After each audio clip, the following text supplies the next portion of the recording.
Olá! Hoje a gente vai mergulhar num assunto fascinante, a partir de um artigo de Andrew J. Green, Reforma da Responsabilidade Civil com Características Chinesas. O que será que torna a abordagem da China tão particular? É o que vamos descobrir. Para a gente ter uma ideia da urgência por trás dessa reforma, vamos começar com um número. E é um número bem pesado. 5.000.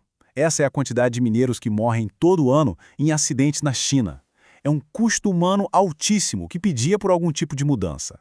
E o problema, na verdade, é ainda maior. Agora, olhem esse número: 100 mil. Essa é a estimativa de feridos em acidentes de trabalho por ano. Esses números, juntos, mostram uma realidade bem perigosa para muitos trabalhadores e consumidores e dão a dimensão do desafio. Isso tudo nos leva à pergunta central dessa nossa análise. Afinal, quando acontece um acidente, quando alguém sai ferido, quem é que responde por isso? Quem é responsabilizado? A resposta para essa pergunta conta a história de toda uma jornada jurídica que a China vem trilhando. Bom, para entender onde estamos hoje, a gente precisa dar um passo atrás e olhar para o passado. Vamos explorar como era a situação na China antes dessas reformas, num mundo com pouquíssimas opções para o cidadão comum. Historicamente, a coisa funcionava assim. A segurança era uma tarefa das agências do governo. Ponto.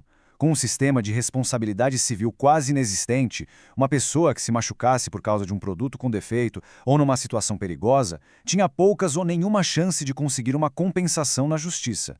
Se o governo não agisse, a vítima simplesmente ficava a ver navios. Então, o que é que estava faltando nesse quebra-cabeça?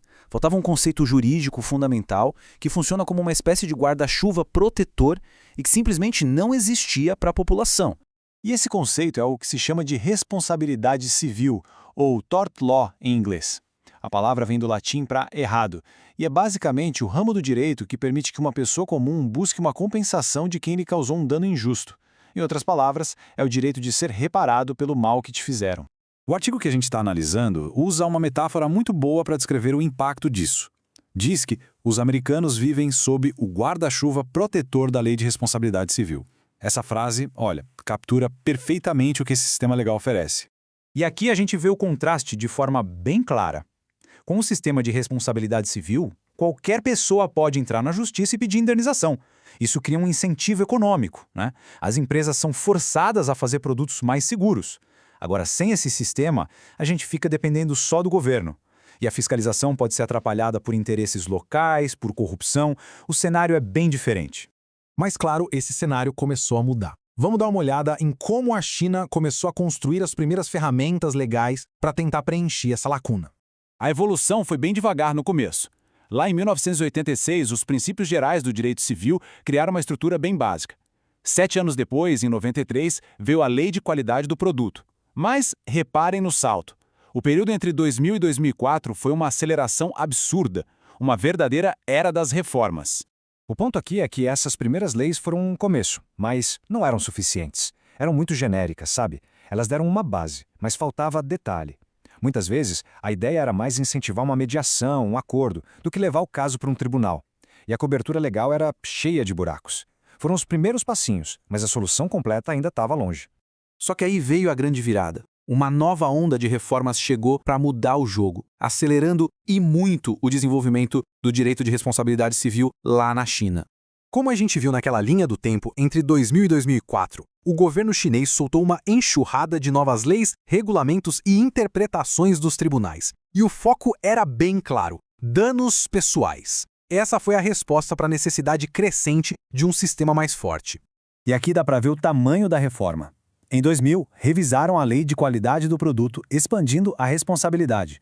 Em 2002, a Lei de Segurança na Produção foi um marco, deu aos funcionários o direito claro de pedir indenização.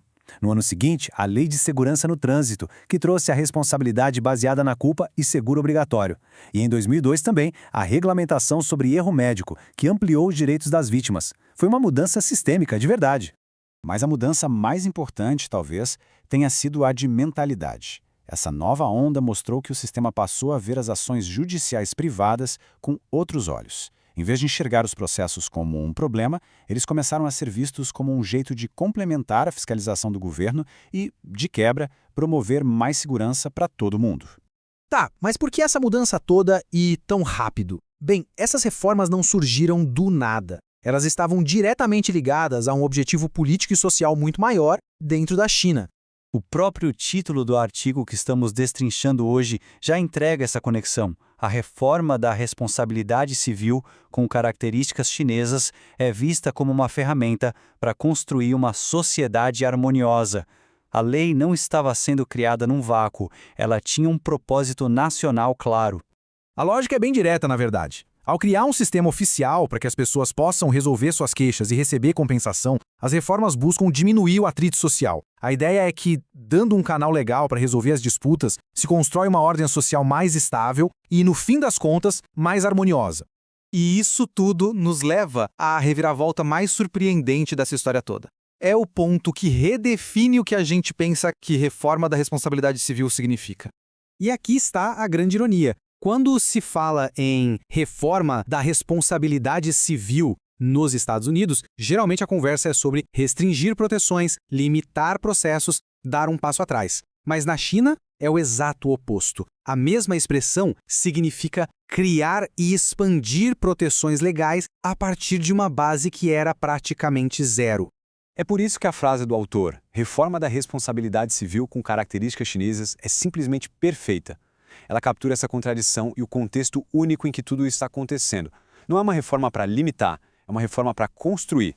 E a gente termina com uma pergunta para ficar na cabeça. O que acontece quando um sistema jurídico é construído não para limitar a responsabilidade, mas para criá-la praticamente do zero? A experiência da China nos dá um caso fascinante para estudar o papel do direito na formação de uma sociedade moderna. Obrigado pela companhia.